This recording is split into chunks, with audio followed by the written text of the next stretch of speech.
आज लोकसभा स्पीकर के साथ ऑल पार्टी फ्लोर लीडर्स के साथ में मीटिंग हुई और कुछ दिनों से पार्लियामेंट में जो गतिरोध बना हुआ है उसको सबने चिंता व्यक्त किया है।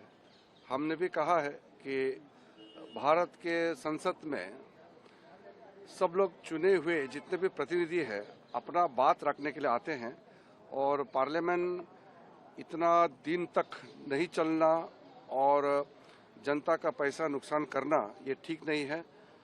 सबने ये बात माना है और विपक्ष के ओर से भी कई डिमांड रखे हैं और जो बिजनेस एडवाइजरी कमेटी में संविधान पे चर्चा होने का प्रस्ताव था उसको सरकार ने मंजूरी दिया है। हम लोग 13 और 14 फ्राइडे सैटरडे को संविधान पे चर्चा होगी। लोकसभा में पहले हम लोग चर्चा करेंगे। फ्राइडे है 13 तारीख और 14 सैटरडे पड़ता है, तो हम फ्राइडे को भी चर्चा करेंगे और सैटरडे को भी पूरा दिन बहस करेंगे। ये हमने एक तरीके से सबने मान लिया है। उसके बाद 16 और 17 को राज्यसभा में संविधान पर चर्चा होगा। इसके अलावा स्पीकर साहब ने भी कहा है कोई भी मुद्दा अगर उठाना चाहेगा तो उसका नियम होता है, अनुमति प्राप्त करने पर वो आप नोटिस दे सकते हैं, लेकिन पार्लियामेंट को हंगामा करके उसमें बाधित करना, पार्लियामेंट प्रोसीडिंग को रोकना ये ठीक नहीं है। ये ऐसा आज सबने माना है। चलो ये एक अच्छी बात है कि चर्चा कल से शुरू होने का सबने मान लिया है, मंजूरी दिया है। कल पहला बिल हम लोग चर्चा करके पारित करेंगे लोकसभा में भी और राज्यसभा में भी दूसरे जो लिस्टेड बिजनेस है हम उसको पारित करेंगे।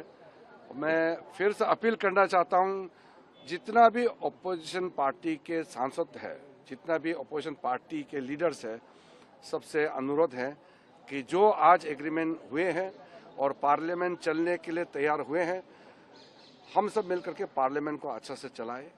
देश सुनना चाहता है, देखना चाहता है कि हमारा सांसद कैसे काम करते हैं।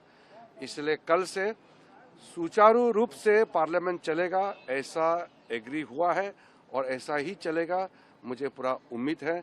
और सबसे अपील है कि हम जो रिमेनिंग हमारा शीतकालीन सत्र का जो समय हमारे पास है हम अच्छी तरह से उपयोग करें। जो भी चर्चा, जो भी विषय कोई भी पार्टी रखना चाहते हैं उसका नियम है और नियम के तहत उसको इजाजत भी दिया जाता है। सरकार भी नियम से बंधा हुआ है, नियम से बाहर जाकर के कोई नहीं कर सकता है। तो इसलिए हम चाहते हैं कि समाजवादी हो, कांग्रेस पार्टी, टीएमसी सब मुद्दे रखने चाहते हैं, वो अपना जो नोटिस देंगे और स्पीकर साहब उसमें विचार करेंगे या चेयरमैन राज्यसभा में विचार करेंगे। कल से चर्चा शुरू होगी, ये अच्छी बात है और संविधान पर चर्चा होगा 13, 14 लोकसभा में और 16, 17 राज्यसभा में। Thank you sir.